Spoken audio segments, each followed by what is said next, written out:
Well, a big welcome back once again to the Humble Climb podcast, and thanks for everyone who's continuing to tune in. And thank you so much for Christina from Are You Even Greek for her episode last week, which has gone throughout and been really successful. But before I kickstart, I've got to say a massive, massive thank you, and most importantly, to, of course, our sponsors that are continuing to come back and help us create this amazing community that we are. So kicking off with, of course, Marissa from Gigi Hair and Kids. Thank you so much for your continuous support. Anthony Gallo from Beckett Property. If you are looking for a buyer's advocate in your real estate, make sure you hit up Anthony. He covers most areas of Melbourne, of course.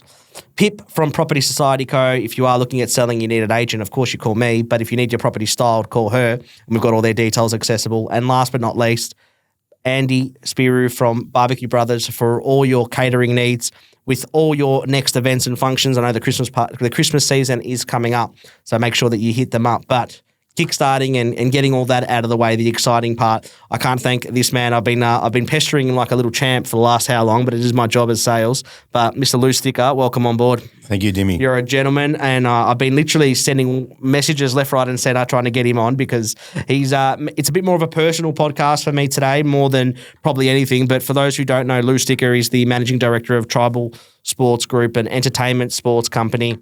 They manage players, they manage talent, they create events such as obviously Money in Sport Conference, which we'll touch through, and they do amazing entertainment such as FIFA. Well, Lou is a FIFA accredited match agent, so putting matches together, which if any of you attended or saw AC Milan versus Roma earlier in the year in 31st of May, I think it was, in Perth, the great man was the one behind it all. So he's brought out people such as David Beckham to our shores, Alessandro Del Piero, Dwight York, Alessandro Diamanti, another one. Yep. The list goes on.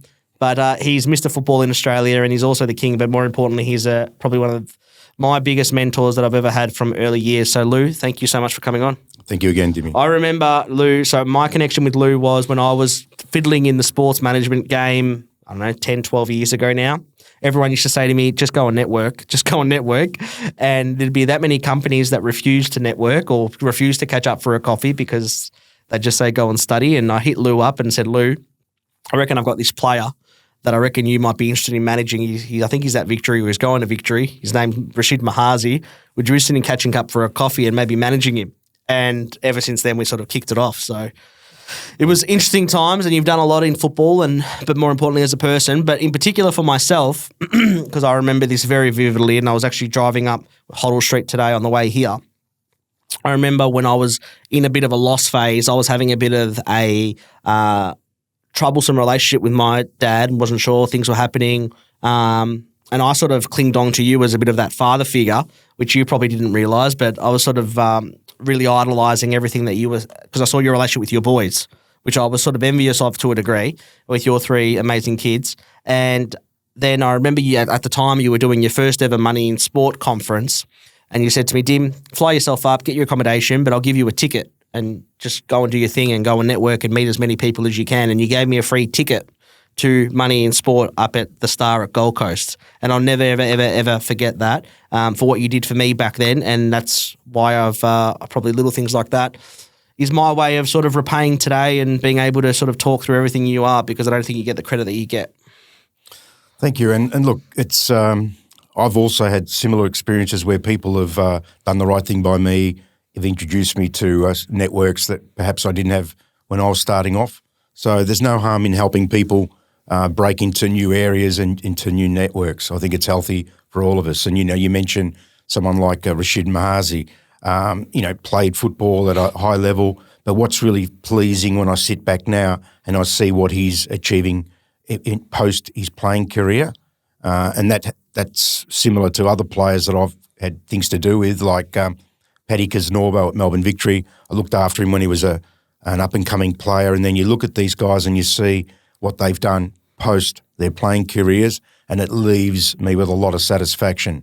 So it's good to talk to good people. No, you're an incredible human and one of the most humble that it comes around. And that's probably what it's so exciting, because I was obviously a big South Melbourne boy growing up and loved everything about the club. And when I was the mascot through my dad's business back in the day when they won the 98-99 grand final, and you were CEO, I think, of Carlton Soccer Club back in the day during the NSL days, which was was it Simon Colosimo was playing there, and Simon Colosimo, was Vinnie Grella there? Vinnie Grella, Marco Bresciano. Yeah, we're all there. David Savinsky, God rest his soul. You know, we had some really good characters. Dean Anastasiadis. Yeah, of course. Some good people. Dean's got the motor mechanic business now happening. Yeah. He's in Carnegie near me, actually. Yeah. But so I mean, you were involved very heavily from that. But before we get started into that, your role in Melbourne, were you born Australia, born Melbourne, or born in Italy? And No, I was born here in 1960. My parents came out from Italy in the early 50s. You know, I'm a typical son of an immigrant story. Parents that came out and just worked really hard, taught us to love Australia, taught us to love our neighbours. You know, went to Parade College out in Bundoora. Were you a parade boy? Yeah, parade boy. In the days that I went out to Bundoora, it was just kangaroos and snakes and this college in the middle of nowhere. And you go there now and it's just built up to Mernda, South Morang. It's crazy how the country's grown. But no, I born here, you know, always in the suburbs. I've got to say I've really enjoyed my years growing up as a kid and then as a teenager, always up to a little bit of mischief, but always good people, you know. And from early days, you know, our friends were people like similar background and the people of Greek background, Australians of, you know, third, fourth generation Australians, and it was just social harmony. It was fantastic. You know, there was an occasional swear word, used, but otherwise really good upbringing. Yeah, it makes sense why you've got such a classy background as the way it is. What sort of kickstarted you? I mean, obviously, being Italian background as me being Greek, for sure. We both got a love of football, and I think that's the best part about the world game, literally, that it doesn't discriminate ages. But what sort of, I guess, how did you get involved in the football scene from the get-go? Yeah, it's really interesting. So, as with a lot of immigrant groups, soccer was more about social interaction than the game. So in the 50s when Brunswick Juventus was formed, so you had these tens of thousands of Italians coming out every year, and they used to play at Olympic Park and a couple of other grounds over their journey. And so people would work Monday to Friday in the factory or in construction, and then they'd go and watch Juventus play on the weekends, and it was more an opportunity for people from the old country to get together. So as a kid growing up of Italian background, I wanted to join Brunswick Juventus. So I played junior football there. I wasn't very, very good. So I had to make a decision real quick to move into administration because I was no good. Sounds like and, you know, I've had so many friends come out of that club, and that's what I think is really important about kids playing team sport, and, you know, in particular with our sport.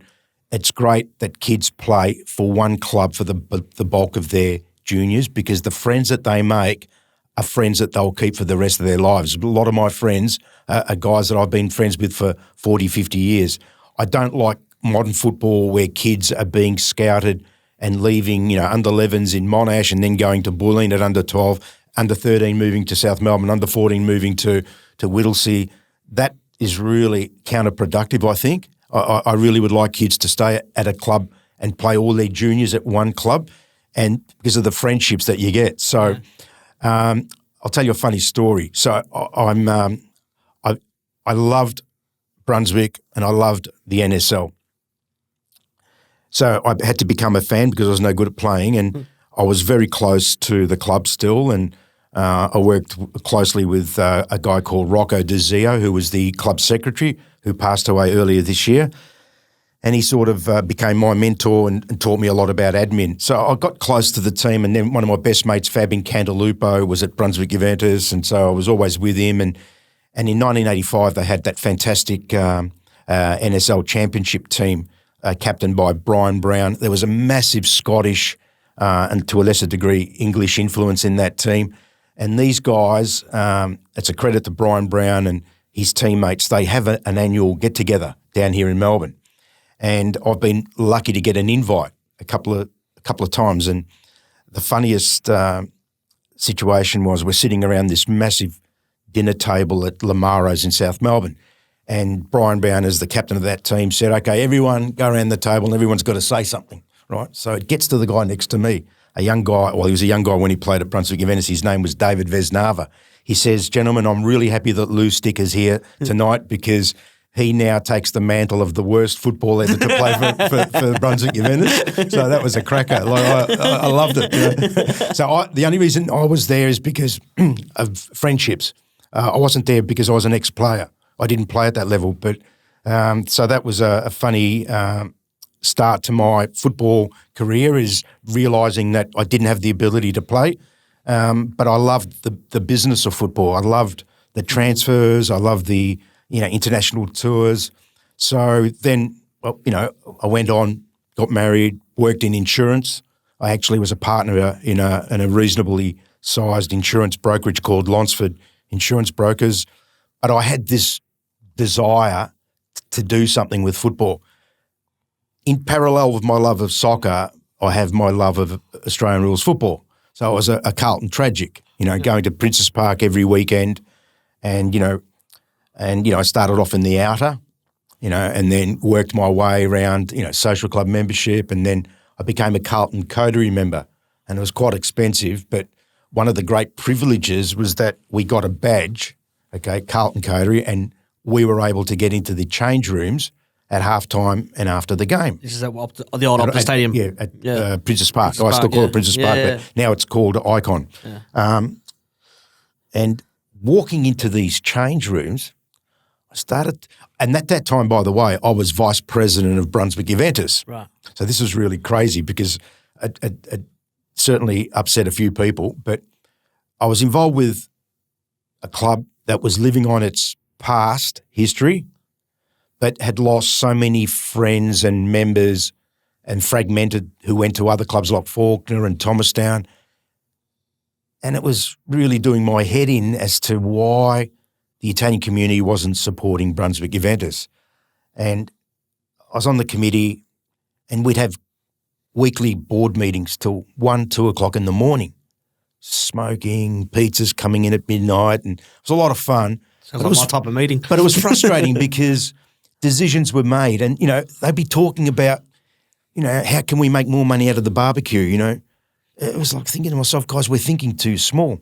And at the same time, so I'm climbing the stairs of Carlton Footy Club, getting closer to the people that make a difference.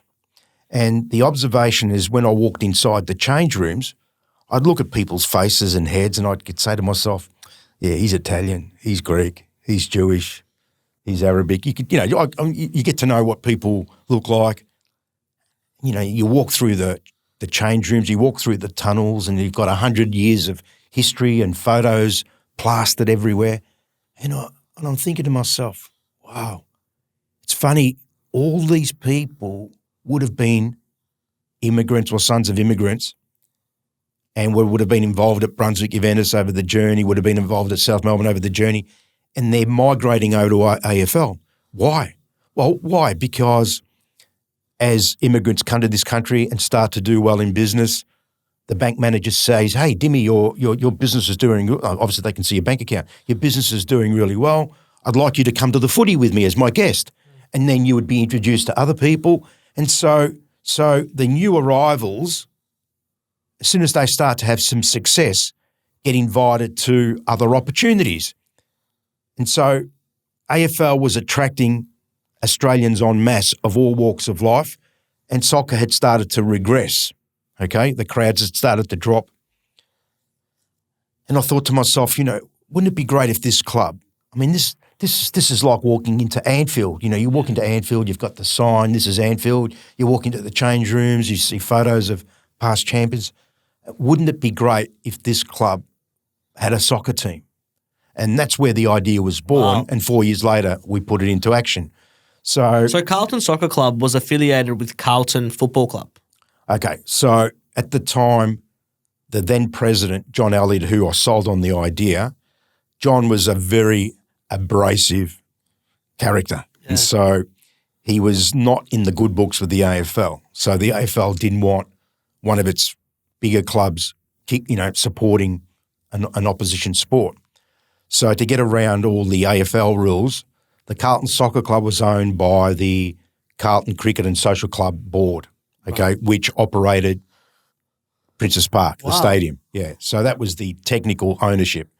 But it was fantastic. That involvement was just two of the best years of my life because we were given significant support. We had change rooms built specifically for the football team, the soccer team. I mean, we had access to all Carlton's membership, finance departments, and it was like I think fair to say we were the first soccer club to go full professional. Yeah, right. Okay, so whilst the club wasn't around long, it certainly made a big impact, and it wasn't around long for a number of reasons. Namely, we came into the league when it was very much on its death row. We didn't realise, but we realised as soon as we got in. David Hill was causing a lot of upheaval with clubs of ethnic background like the Marconis, the South Melbournes, the Melbourne Knights. SBS wasn't telecasting the game anymore, so Channel 7 had bought the rights, but then sort of put it in a back-end time slot and platform. So the league was very much in its death throes, which was really disappointing. A lot of people say to me now, they say, Lou, you were 10, 15 years ahead of your time and victory is really what Carlton was. And look, it doesn't matter. It's great that the game has kicked on and that we've got now great clubs representing the various states. But Carlton, we were there for a short time, but we made a lot of an impact. We discovered a lot of young talent. Your Archie Thompsons, your Mark Brescianos, your Vince Growlers, Josh Kennedy, Simon Colosimo. We played in that grand final in year one against South Melbourne. I think we were robbed, but that's another story.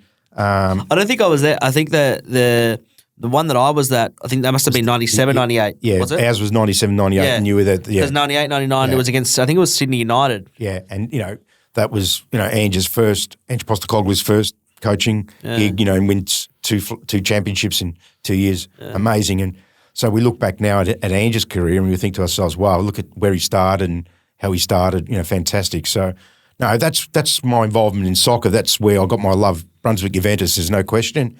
Is that club still going now? So, yeah, Brunswick Juventus is still going. Yeah. But, I mean, Brunswick's probably changed, though. I guess the demographic of Brunswick's changed significantly since. You have to understand, and I know that the guys at South Melbourne would disagree with me and the guys at Melbourne Knights would disagree with me, but as I said to you earlier on, Brunswick Juventus was a gathering spot for guys that had come out from Italy and they worked in the factories, they worked in construction, and they went there and it was more of a social gathering. I think what happens is as a community becomes assimilated, so the Italians have been here for a long time, the Greeks have been here for a long time, we're assimilated. We don't need to go to an Italian soccer club to feel comfortable. Yeah, I think that's gone beyond us now. We want to go where we're treated well, where the facilities are okay, where the food is okay, and where the friendships are strong. So, and that's why I look at Melbourne Victory and I think to myself, fantastic that you look at Melbourne Victory today. If you look at their demographics, I'd say the two biggest communities that make up Melbourne Victory would be Melbourne Victory fans of Greek and Italian origin. So if you took a snapshot, I'd be very surprised if I'm wrong here. Yeah. So guys that would have gone on to support South Melbourne and now supporting Melbourne Victory. And I think it's a good thing. I mean, at the end of the day, we're Australians, we shouldn't be choosing to go to a sport because it represents Italians. I mean, Italy's Italy. We're in Australia. Yeah. So if I want to go to the football with you, and you're Greek origin, I'm Italian origin, why can't we go and support one team together? It's very true. And I think that's the reality of where we are today. I think a lot of us, like for myself personally, obviously I'm as you know, I'm an Oakley head. Not an Oakley Cannon supporter as such, but for me on a Friday night when the season's on, nothing better when it's a home game. Go on to that purely from a community point of view. Beautiful, right? It's just a community, and it doesn't matter who you're playing it. And you might be playing. They might be playing South. They might be playing Heidelberg. They might be playing Melbourne Knights. Hume, and I love the fact personally that it's somewhat, your Melbourne Knights to your Croatians, Hume City, I think, your Turkish background and all that type of stuff. But the vibe is amazing. And then you go and you see a game like, very rare, but a City versus a Victory, and you see Amy Park packed out. There's not a better sight, I think. I think there's no right and there's no wrong, and people have got the choice. And I think that's what it's all about. People, if you want to go to your community club, you should feel welcome to do so. If you want to go to Oakley, if I'm driving past and I know that it's a home game, I'm going there because I want to grab a suva. That's right. It doesn't matter what the reasons why you do 100%. things. I think people have got the choice. We live it's 2024. We shouldn't be constrained by any single factor like, I can only go and support an Italian team because I'm Italian origin. I mean, Man, I'll go half the reason. Like, I'll go for a Chavapi down there, down in Hong Kong. Yeah, exactly. And that's the way it should be. It should be about fun. Yeah. You shouldn't be compelled to do things. You should want to do things. I agree. So the fans have got the choice. The fans want to go and watch Melbourne Victory, so be it. It doesn't matter if those families were traditionally South Melbourne fans. So what? I've made it very clear the Kingston City's got one of the Kontanga. Kontanga's got one of the best canteens going around at Kingston City at Grange Reserve on a Sunday afternoon. It's fantastic. So it is what it and it's great fun. So I couldn't agree with you anymore. Once the Carlton sort of wrapped up, what made you sort of branch into, because I agree with that comment about being ahead of your time, with the football management side of things, where did that start to play in for you? Yeah, so I left Carlton in 2000. I didn't agree with the new ownership. I didn't agree with the direction that they wanted to go in. So I decided to leave. And I started getting players that I used to be their boss at Carlton who were ringing me saying, listen, I've left Carlton. I'm going to Parramatta Power. I'm going somewhere else. Parramatta Power, Wollongong Wolves, the good days. So they were ringing me, can you help me with my contract? And talking to my accountant, he said, well, why don't you do it the right way? Go and get a license. I went and sat for my FIFA exam and I became a FIFA player agent. And so that started in 2000 and I went in fairly bullet at a Was there many around back then in Australia? No, so the FIFA system is actually quite interesting and it's actually a bit of a mess now, to be honest with you. But in the old days, you had to put up 200,000 Swiss francs as a bond. And the pioneers in those days was George Christopoulos, who's a very successful publican here in Melbourne now. And his brother has got some of the most famous restaurants in the city, like the European, Siglo, and so on and so forth. A Scottish chap in Sydney called Alan McGrowther. So they had what was then FIFA player agents, and they had to put up a significant financial. FIFA, in their wisdom, decided to change that and run exams. So I was in the first batch of people to sit and get our exams. I sat along with other agents like John Grimord, and so we sat exams, and that was nice and tight. Then further down the track, they changed it to FIFA intermediaries rather than FIFA agents, and that became a lot easier. There was no exam to sit. So you had a situation where every Tom, Dick and Harry, to be frank, was running around calling themselves an agent. And I think that really hurts the game because we've got a professional league of, what is it now, 13, 14 clubs now, and you've got 23 in each roster. So there's 300 professional footballers, and if you've got 200 intermediaries running around, 200 agents running around, that means it works out to 1.5 players per agent. And you might say, well, what's the problem with that? Well, there are agents out there that are full-time that have invested a lot of money. I've invested a lot of money in travel to build contacts around the world. John Grimord is a competitor, but he's also a very good friend. John's a professional. He spends a lot of money. He travels a lot.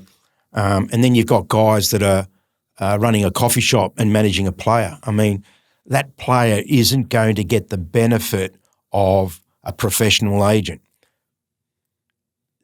People have got it goes back to what I said earlier on. People have got a choice.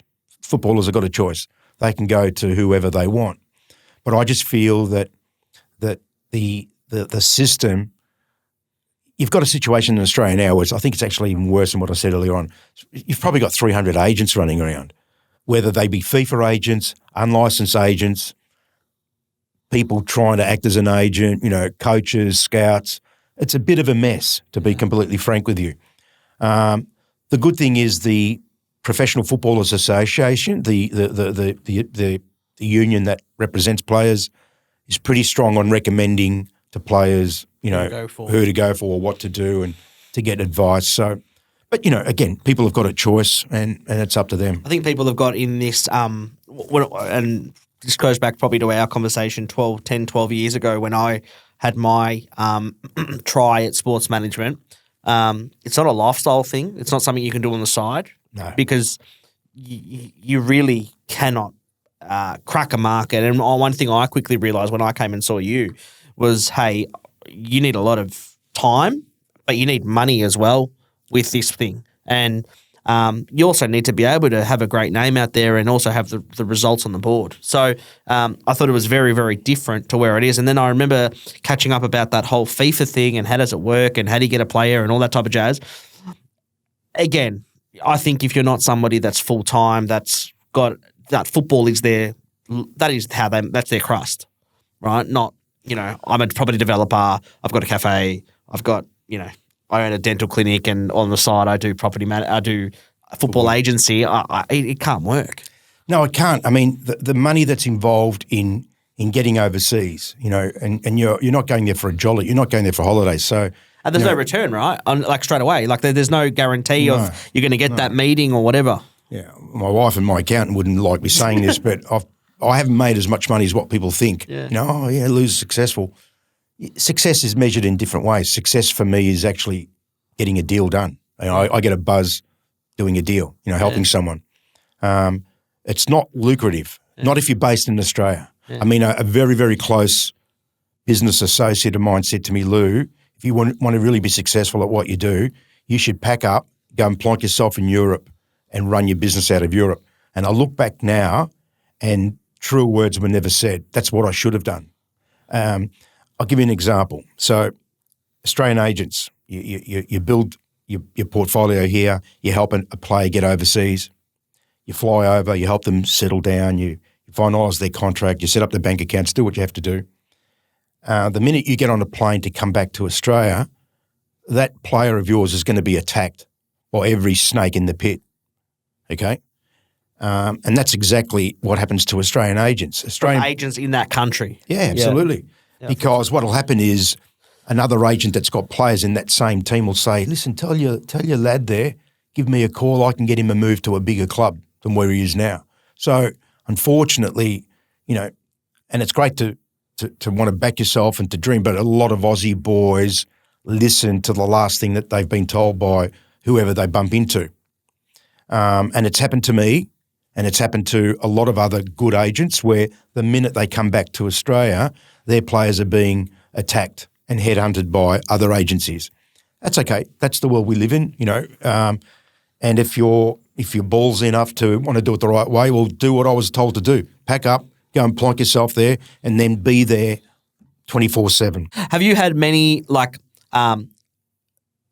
probably a dumb question without naming any names by no means, but have you had players that have been on the other side as well that you've taken them over, you've gotten them a deal over in Europe and then they've stayed with you all the way through to the end of their career? Has there been also that happen? Or is that more rare? It's very rare. Really? Yeah, it's very rare.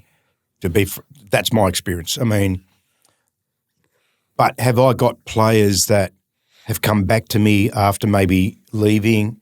That happens. That's happened quite a bit. Yeah. So, the grass isn't greener on the other side? The grass isn't greener on the other side, or they come back for whatever the reasons are.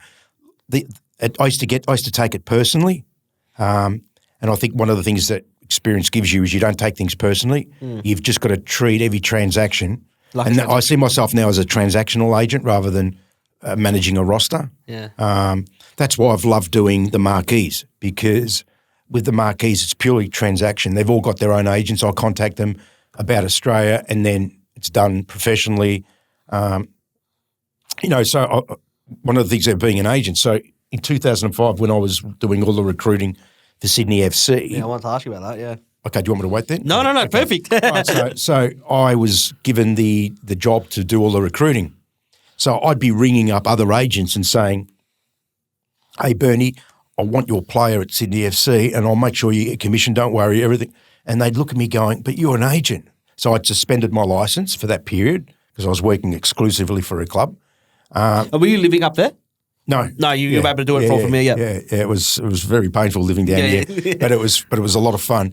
But the looks I got from people going, oh, hang on, you're an agent and you're coming to me to give me do you want some of the commission? Is there something going on? So no, mate, listen, I want your player. I'm building a roster. I think your player, I want to get him into this club, into this roster. This is going to be a big club.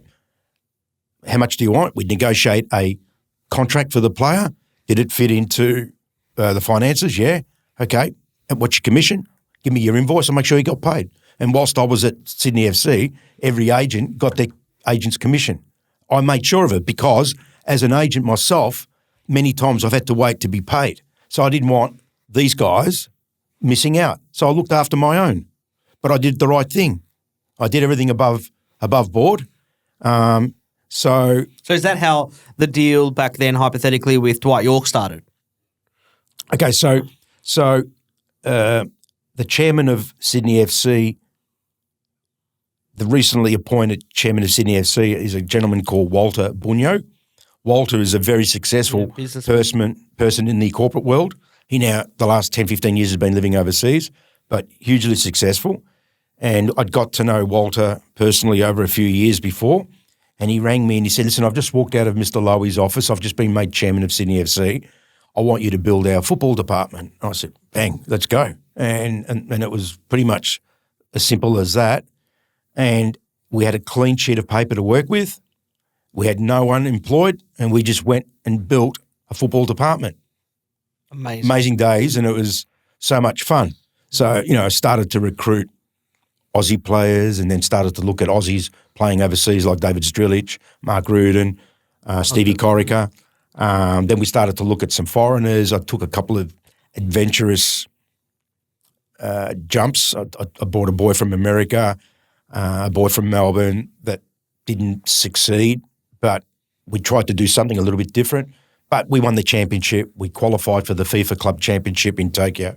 We won the Oceania Championship, so it was unbelievable, And who came up with the idea back then of Dwight Yorke? Okay, so the assistant coach at Sydney FC was a guy called Ian Crook. Yes. Ian had a fantastic career over in the UK, and his best mate was Steve Bruce, who was coaching Birmingham at the time. Yeah. And he comes in to see me and he says, hey, listen, Lou, what do you reckon of Dwight Yorke? I go, yeah, what do you mean, what do I reckon? Yeah. He says, look, I think he's not getting much game time at Birmingham. And he said, here's Steve Bruce's number. You do it, right? So is Steve Bruce the guy that's coached West Brom Albion and that as well? Is that the same? I'm not sure about WBA, but he was one of the central defenders at Man United. Yeah, right. Okay. Yeah, big strapping lad. Yeah. So he's had a very good coaching career. I think he might have dropped out of the top flight at the moment. Yeah. But so he had Birmingham and Dwight wasn't getting much game time. So I contacted the gaffer. The gaffer said, look, it's not my area. Here's Dwight's number. You call Dwight. I called Dwight. No way. He says, here's my agent. Talk to the agent. And there was a bit of toing and froing, and we ended up convincing him to come to Sydney. And, people talk about 20 years of the A-League and who made a contribution. I don't think anyone made a bigger contribution than Dwight Yorke, because what he did, he put his name to a fledgling competition in 2005, to a fledgling club that had nothing, to a league that didn't exist. He put his name to it, and Sydney was getting 20,000 plus every week. Yeah. And he set the A-League alight. Mainstream coverage, front page, back page, you name it. It was the old stories of All Night Dwight, whatever. A consummate professional. We had a German coach in Pierre Litbarski, incredible. Like, this guy was just, it was just amazing times.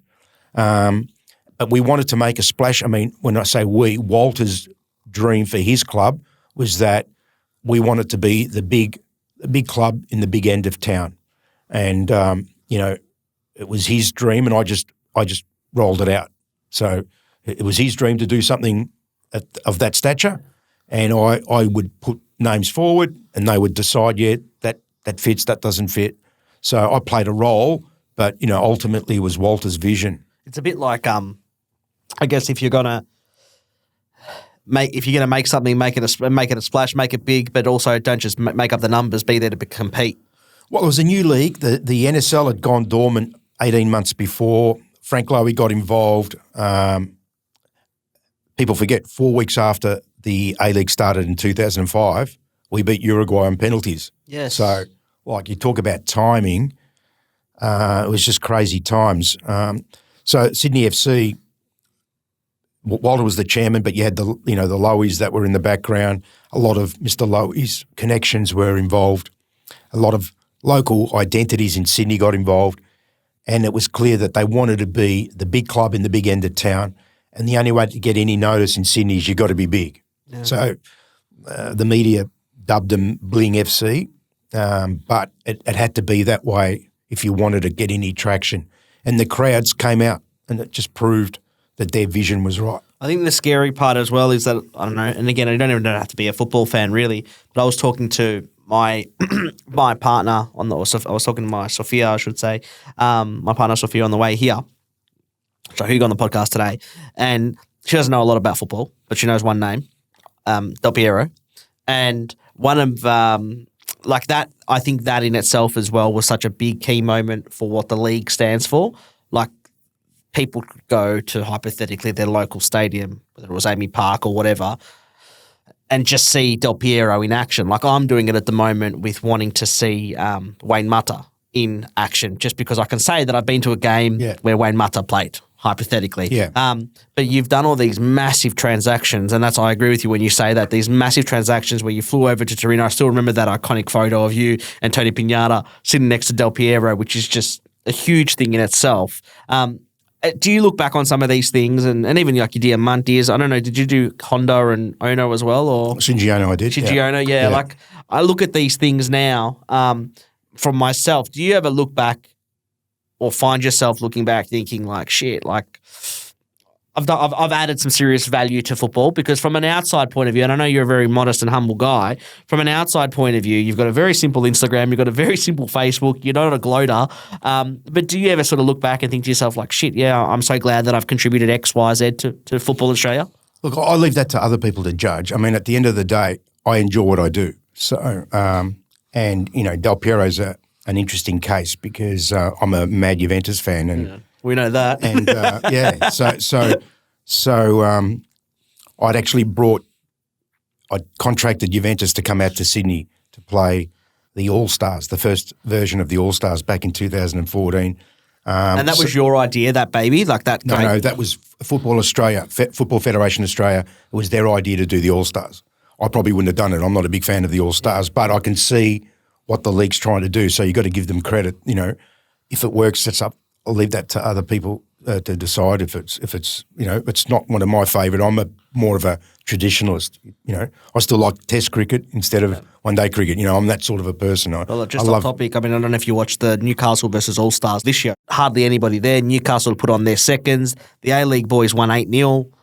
Like, it didn't create a great look for football, in my opinion, when it's trying to get it back up. But anyway, that's another story. Look, I'll leave that to others to decide. I don't want to comment on opposition deals. I mean, it's not easy. Sometimes your best intentions just don't work. Yeah. And I've done a few of those myself. But Del Piero was an interesting one because I'd established a strong connection with management at Juventus, and I don't die wondering. I'm going to ask him, listen, what's the story of Del Piero? I'm reading in the papers you guys aren't going to re-sign him. And he says, well, look, here's his brother's phone number. You talk to him and do it yourself. So it was really interesting because I'd arranged to meet Alessandro's brother called Stefano at the hotel where the team was staying at in Torino the day they had to play Atalanta for the last game of the season where they would win the championship. And coincidentally, a good friend of mine, sparring partner as opposing CEOs, but we've become good friends, Peter Filopoulos was in Torino and he said, hey, listen, are you going to the game by any chance? You can get me a ticket. And I said, yeah, all right, no worries. So organised a ticket and we both went to the game. And I'd met with Del Piero's brother at the hotel. And so he's sitting the same sort of distance. And I said, look, Stefano, I want to bring Alessandro out to Australia. And I could see him biting his lip because I think he wanted to burst out laughing, but he was trying to be respectful. And he said, oh, okay, yeah, okay. And I walked away there thinking, oh, no chance, like this guy's not interested. But I kept on hassling them for the next 3 or 4 months by text, by emails. And at this stage, Filop was at Perth Glory, wasn't he? Was he there? I think Peter was at Marvel Stadium. Marvel then, okay. Yeah. So he was there for conferencing purposes. So it's funny when you're overseas and you bump into Aussies, I love that, I love him too. Yeah, and Peter's a good guy and he's, great sports administrator. He's worn many hats, so very, very grounded. But, that was a crazy time. And when did you think that this might actually happen? So at the same time, Tony Pignata had just become the CEO at Sydney FC. And I'd met Tony when he was CEO of Wellington because I did LA Galaxy with David Beckham there. Right. So we became friends, business friends, like just talking business. He rings up and says, listen, I've just got the job. I'm CEO of Sydney FC. If you got any good ideas, let me know. And I can't remember, it was literally days. I said, listen, what about Alessandro Del Piero? He goes, oh, come on, man. Anyway. So we started to put some life into that. And then I get a call from Del Piero's, not his brother, but someone that looked after his financial part of the business, said, listen, Lou, can you and the CEO of the club do it wasn't a Zoom in those days, it was Skype. It was Skype, yeah. So Tony was in Sydney, but his family lived in Melbourne. So he flew down to Melbourne. He said, okay, come to my house tonight and we'll do the Skype, right? So we do the Skype. And is Alessandro on the call? No, never. So his people said, okay, all right, I think you guys should come over here, all right? So we close the call. He books his ticket, I book my ticket, and we fly to Reno. How long after? Like within 24 hours. Oh, you're flying over? Yeah. No way. Over. So we were about to land in Milan Airport, and they said that there'd be a driver there to pick us up and take us to Torino. It's about an hour drive. And I said to Tony on the aeroplane, I said, Tony, if there's a guy down there with his phone or a piece of paper saying Sticca Pignata, we're in business. If there's no one there at the airport to pick us up, we've just been dudded. So we land, we walk out through customs, and lo and behold, there's a guy there, Sticca Pignata, and off we go. And then the next 36 hours, surreal. Like it was completely surreal. And Tony was working the phones with his then chairman, Scott Barlow, improving the offer, tweaking the offer. There were cameramen jumping out of bushes when we parked the car. It was like crazy. People had started to hear about it. And that photo of – so basically we had these meetings, and this is – Juventus fans will understand this, probably not many others will. The financial manager, Del Piero, his business operated out of the office of the famous Gianni Agnelli. Gianni Agnelli was the president and owner, correct. Yeah. So this office is basically being kept in a time warp, and that's where we had the meeting. And Alessandro comes in, shake hands, sits down, signs a contract, and then it was like crazy. They took us to the offices of the Fiat family. It's this old building in the middle of Torino that's actually got a racetrack at the top of the building. It's where they would do testing. And they built like this massive glass sphere, and that's where they decided to hold the press conference. And there were probably 300 media there, including our own Daniel Garb, who was in London and was told by Fox, get on a plane, go to Torino and get these guys and get the footage back to Australia. Is that one of the most exhilarating deals you've ever been part of? The whole 36, 48 hours was surreal. That's the only way you can describe it. And with people like, hypothetically, Dwight York or ADP or whoever, Shinji Ono, are you still like in contact with them today at all? Well, Dwight I got back to Australia last year for his stint at Macarthur. In fact, we exchanged an email this morning because Sydney FC are launching a 20-year anniversary T-shirt with their apparel partner, and it's got Dwight on the front. Dwight just got the coaching job for the Trinidad Tobago national team. Oh, wow. Yeah. So we still keep in touch. Yeah, that's awesome. Yeah. Alessandro's got a very busy world. Yeah, I saw it. He's restaurants, Sky TV. Shinji Ono, I still deal with his agent. In fact, we brought out Sakai to Auckland this year. Is that you? Yeah. Behind that? Yeah. Amazing. And look at what he's done in Auckland. Amazing. It's a bit of an indictment what I'm going to say now, but I offered him last season to pretty much every A-League club and no one even bothered to call back. He was on big money in the J-League. He terminated his contract for less than a tenth of what he was on to come because he wanted to play in the A-League. And he ended up in Auckland and it's looking like a fantastic move. Incredible. And the way they've also gone about their new club, incredible. The way that they've hats off. Yeah, big time. But the way that they've the rivalry, but not just the rivalry, the way that they've kicked things off properly. That's I think my the opinion. owner takes a lot of credit. He's brought in some really good people, like Stevie Corica, but Terry McFlynn. Terry was one of the guys I signed at Sydney FC in 2005, and to see him now behind the desk, being the football manager, it's very satisfying. I think it's quite funny because I look at some of these players when they get announced, like Sakai, or it might be at Victory, Nikos Vergos or whatever it might be. And I look at some of these players and I think to myself, I wonder if Lou's behind that, because I know that you're a very modest, humble guy and you're not the type to flaunt it everywhere. And I'm always wondering, I bet you he's had a hand somewhere in this. No, look, there's other good operators out there that are doing these deals. So, look, to build success, it's built off a lot of people's efforts. Yeah, I love that. Has there been any, and I don't know, there might be something you can't talk about, so again, we can not talk about it, but has there been ever any big deals or big players that have nearly happened but fell apart at the last minute? Karagounis to Melbourne Victory. Yep. That was very much, he was really hot to trot. He wanted to come out. I spoke to him. A great thing, he played at Inter Milan, so he could speak Italian. So I spoke to him in Italian, and I was really disappointed that didn't happen. There was talk once of Samaras coming out. I didn't. I brought Celtic out, but I didn't have anything to do with that. One opportunity that Australian football had, and people won't believe me, but it's the honest to God truth.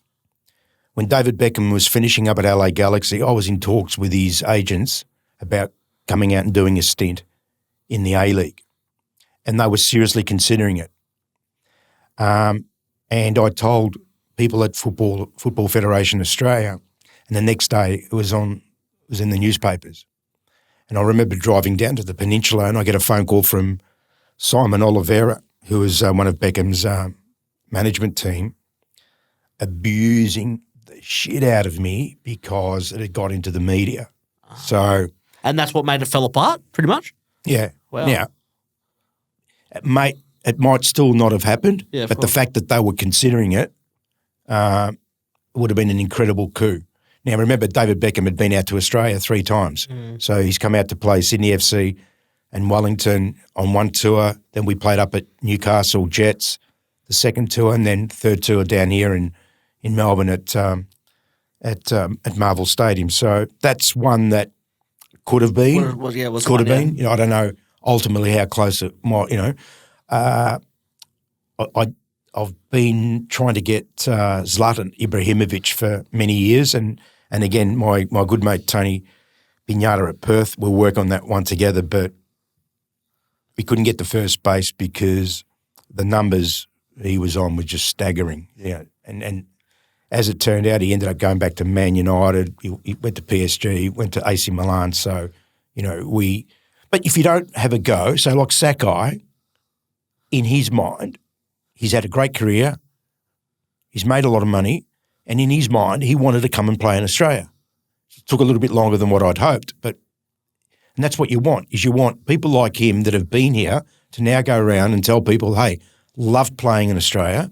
And we do get a lot of that. We get a lot of residual interest from the players that have come out to Australia. I didn't do Juninho. I didn't do the big English striker. I've just lost Heskey. Heskey, I didn't do that. But, all those players, along with the ones that I've done, have all had good experiences in Australia, and they talk. And that's the same way, believe it or not, with the international games that I do. We had our biggest advertisement was a guy at Man United that was in charge of the international tours, and he would go back to all the conferences and gatherings in Europe and say, hey, we did our pre-season in Australia, and gee, it was good. And we'd have other clubs ringing me saying, hey, listen, Lou, I just spoke to Christoph, and he's saying how great Australia is. Can you help us out? So, bringing marquee players out here. Sakai's not even a marquee. He's just a salary cap player. But bringing foreigners and foreign teams to Australia does have a benefit, and it does keep our name as a footballing destination where pardon the crude expression, but we're the arse end of the world. Yeah. So, to have these players and these clubs coming here is a testament to the game. The game, that there is a football industry here.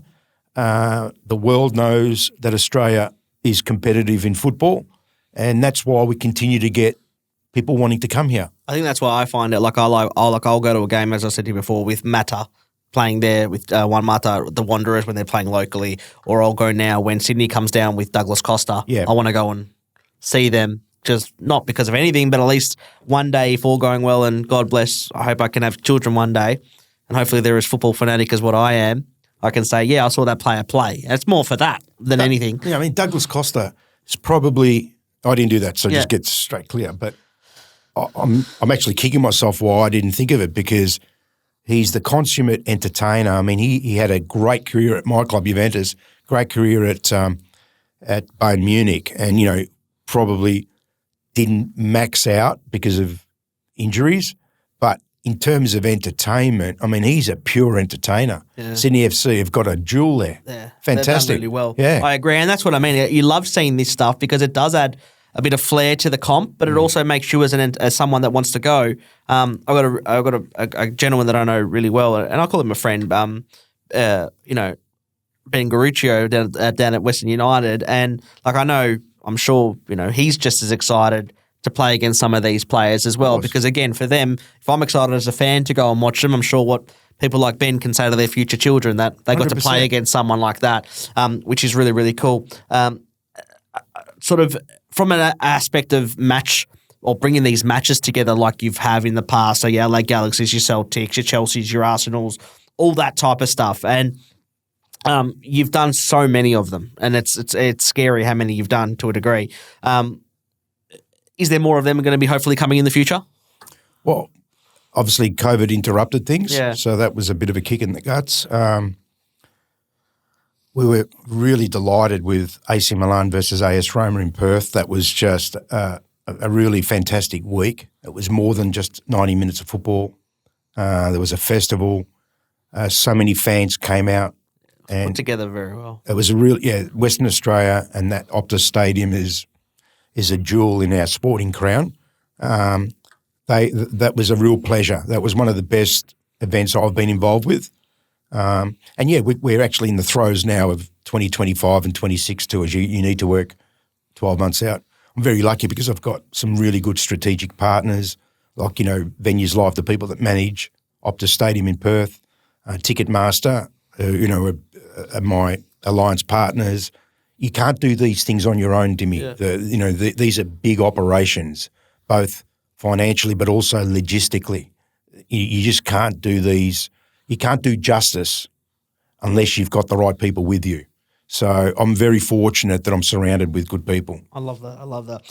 Another one that if no one's had the pleasure of attending is Money in Sport, which is an amazing conference going over roughly 2 days, which I've had the pleasure of attending a couple. And what started our friendship is you gave me a free ticket, which to just go and network and do my thing. But I love it because it's also great, not just for sport, it's just great for socialising and networking in total.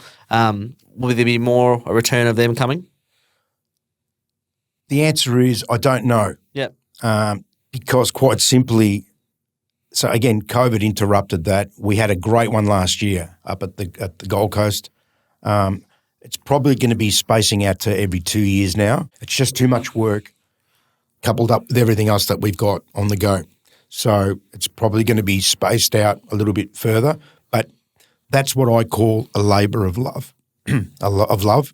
I actually really love those conferences because of what you said. It's bringing people together under one roof.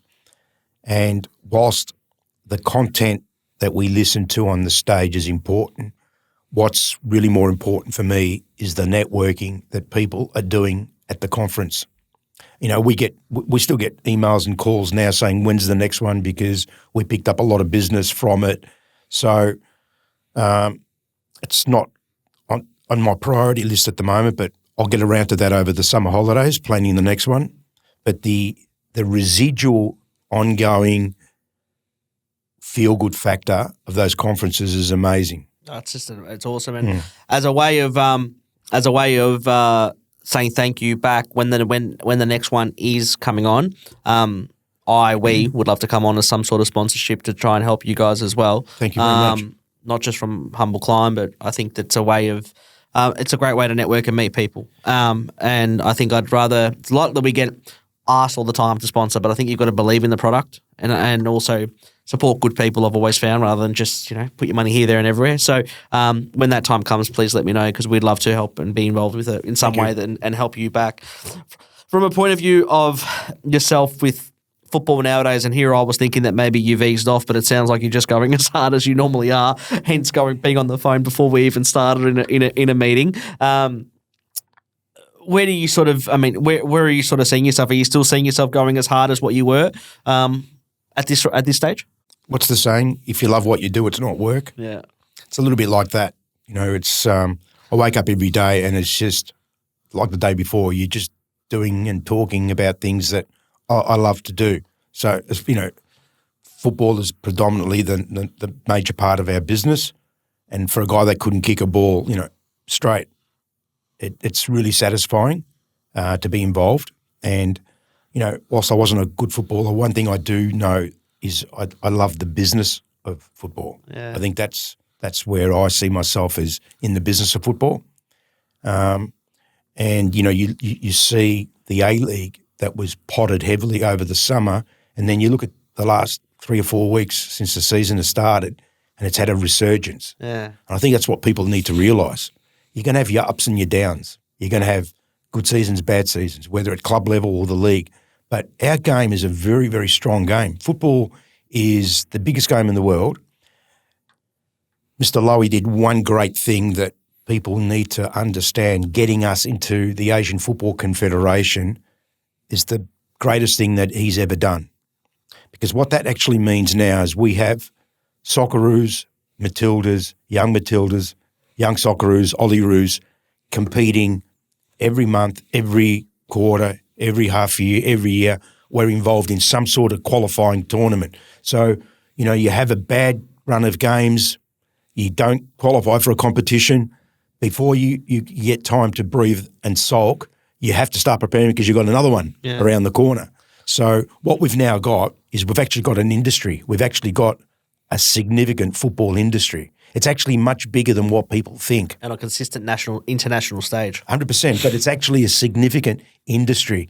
If one of these big accounting firms were engaged to do a study, I'd love to know what the value of every football boot, every soccer ball, every shin pad, every pair of shorts, every top, every net, every line marking machine, every ticket to go to games.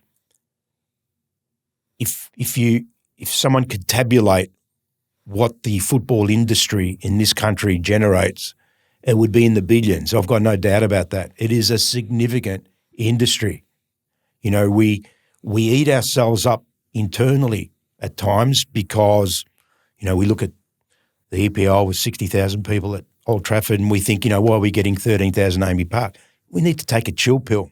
We need to back off. We're actually doing a lot better than a lot of other countries. I mean, it was funny. I took a friend of mine who's a colleague at Ticketmaster to Qatar to watch Australia, France, and we left a little bit early. We were getting belted, so we left a little bit early. And as we were walking out, I see two fans walking past with a Carlton Footy Club jumper, right? And it sort of made me laugh, and I kept on thinking about it all night. And then the penny dropped. The AFL, every round of the AFL, with these crazy crowd numbers that they get, why? Because it's the World Cup of AFL every weekend. It is the best of the best. So if you take the AFL in Australian sport, they are unique. So we can't compare ourselves to the AFL, okay? Our A-League and our state competitions hold their head very well with most leagues around the world. Everything is cyclical. Everything is seasonal. There are eras of good owners, bad owners. You know, you look at, say, a Melbourne Victory. They are probably, them and Sydney FC, are the most consistent clubs since the league was formed. They're there or thereabouts every year. Yeah, 1 year they might not make the top six, but it's a big statement to be up there for so long. And then you got the newbies coming along, the Aucklands. What they're doing is just out crazy numbers. I went out to Tarneit to watch Western United play a couple of weeks ago against Mata. Yeah. Right? And I've got to be honest with you, I was flabbergasted. Like they are a serious club. They are building something. A fortress. They've got a real community that it's going to take time to mould them into the fabric of the club. But I think that Western United, if you could put a 10-year view on them, they're going to be mammoth. In 10 years' time, they are going to be mammoth. They are going to have serious community engagement. Even their youth teams and their senior team, the kids that are from the area that are breaking through, like they had a couple of 17, 18-year-old kids playing in the first team. A centre-back, I don't know who manages him, I've got to find it because he's good, right? And that's coming through the ranks. That's coming from the area. So I think Western United are going to be a serious player. They've been harshly judged. I mean, they had COVID, and you know, I've got to put my hand up. I've got a vested interest there. I've got some involvement with them, but leaving that aside, they've had COVID interrupt them, and a lot of people bagged them. But I'm telling you, watch Western United in the coming years. I'm actually a member because of you. Well, yeah. Look, I'm telling you, they are really interesting. They had they've got a very big Indian population out that side of town. The day before the game, they had 11,000 locals celebrating an Indian festival Diwali, there. wasn't it? Diwali, yeah. Yeah. So you can just fast forward. They're going to be a force to be reckoned with. They're taking that area by storm, and they've done it well. They've done it really well. I said I'm a member there because I knew that. I remember that I knew that you were involved. So from inception, we've continued to support them because they're also a great club. And obviously I know Ben as well, who's a beauty. But they're the only ones really that have built and own their own stadium. Look, they will change the model of Australian sport. I mean, they've still got a long way to go. For sure. Jason Sarasis and his people are doing a mammoth job. People don't understand exactly how much he's invested, both in dollars but also in emotion and time and resources. And he's got a good crew, Steve Horvat. They're really building something. I hadn't been there for a few years, I've got to be honest with you.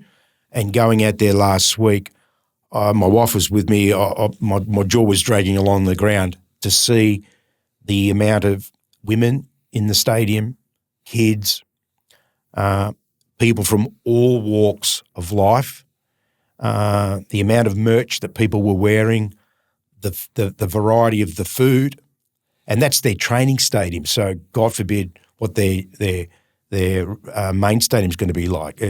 They are going to be a serious player. No, I agree with you. I couldn't agree with you more. And we're seing it with Ironbark there and what they're doing, and they're creating what they need to create. Same goes with City. I mean, I've been out to the City project out near Casey. Dandenong, Casey. Yeah. Far be it from me to tell them their business, but if I was them, I'd be building an 10,000 seat stadium there, and I'd be forgetting about Amy Park. Yeah. That is the future. So that way then you've got a club representing the West, a club representing the East, and you've got Victory that they've got that corridor. Then you've got a really vibrant, Melbourne scene. And derbies that you can capitalise on. I agree. Derbies, but they've got to be in their own stadiums. 100%. So it doesn't mean anything if they're playing communally. No. I agree. So I think the future is actually quite bullish. I couldn't agree with you more. Finishing off with, we always ask the same questions to the guests at the end. So the same 3 questions that we ask. Your ideal retirement destination? I love the Gold Coast. I love Capri in Italy. So in a perfect world, a bit of both. Bit of both, done. Yeah. If you could have dinner with 3 people in the world, whoever you would like, who would it be and why? There's a great saying, don't get too close to your heroes, because you find out that they're just ordinary human beings. They're just like us. They do exactly what we do. They might do it in a plush air car or a plush air restaurant. No, I'm really happy with my family and my friends, to be honest. I mean, I'm a bit of a Trump fan at the moment because I think he's a lunatic, but actually, okay, Elon Musk, because I just can't believe this guy's capacity to think big like he does. But otherwise, I'm very happy with my network. I'll take Paula and the kids too. Yeah, exactly. Lastly, outside of obviously being an amazing father and having 3 beautiful children and an amazing wife in Paula, what's been the proudest moment of your life? Oh, look, I've had a really good life, and I've had many good experiences. I don't think I could really pick one. I mean, I've been to Champions League finals, losing side. Yeah. Been to World Cup games, great. I've been to Carlton Grand Finals where we've won, great. Some of the best fun I've had is at friends' kids' weddings, seeing my boys mixing with their mates. Yeah. Or when they've brought their mates over to our house in summer. And, I can't help myself. I've got to be in there with them. So I really enjoy that, to be honest with you. I love friends and family. I love that, Lou. I can't thank you enough for one, coming on, but 2, also all those many years ago, 10, 12 years ago, when 1, I hit you up from a sports management point of view and you were accepting. 2, giving me a ticket to Money in Sport, which helped me a lot. And then 3, when I was contemplating 8 years ago getting into real estate, and I came and saw you and had a quick meeting with you at your office, and you said to me, Dim, go for it. I think it'll really suit you. You probably don't realise the effect that you genuinely had on my life, and I say it very often. I know we don't talk that often, but I say it to a lot of people that I say Lou to me is more than a friend. He's like a mentor, and at one stage of my life, quite genuinely, I looked at you as a genuine father figure because of the class and the way that you handle yourself. So I'm not just saying that for the camera. I mean it, and I hope you know that I'm so proud that I've got you in my life, and I can't wait to one day hopefully get married to my beautiful Sophia and have you there too, because you're an amazing friend and you're just someone that I can call on at any time. So I really, really thank you from the bottom of my heart for being such an amazing support for me, because I don't think if I had that, I don't know, if I didn't have that sit down with you 8 years ago about contemplating real estate, I don't know if I would have done it. So I thank you, and I can't thank you enough. Well, one of my closest friends is a real estate agent called Jim Hatsamoisis from Barry Plant. And I look at Jim, and he's Greek background like yourself, but he's really... We send each other clients. He's a happy guy. You got many of his traits, and I thought to myself, you would flourish in that industry. And I observe what you're doing, and it's clear that you're enjoying what you're doing and you're succeeding. And And at the end of the day, it's great that you could see people around you doing well. No, you're a gentleman, and I can't thank you enough. So thank you so much again for coming on. You're a gentleman. Thank you once again to our sponsors, as always, for continuing to help and back us and provide such a lifeline to our amazing community that we're building. We'll be back again with next week. Bit of a personal podcast, but certainly worth having. So thank you again, Lou. And don't forget to subscribe.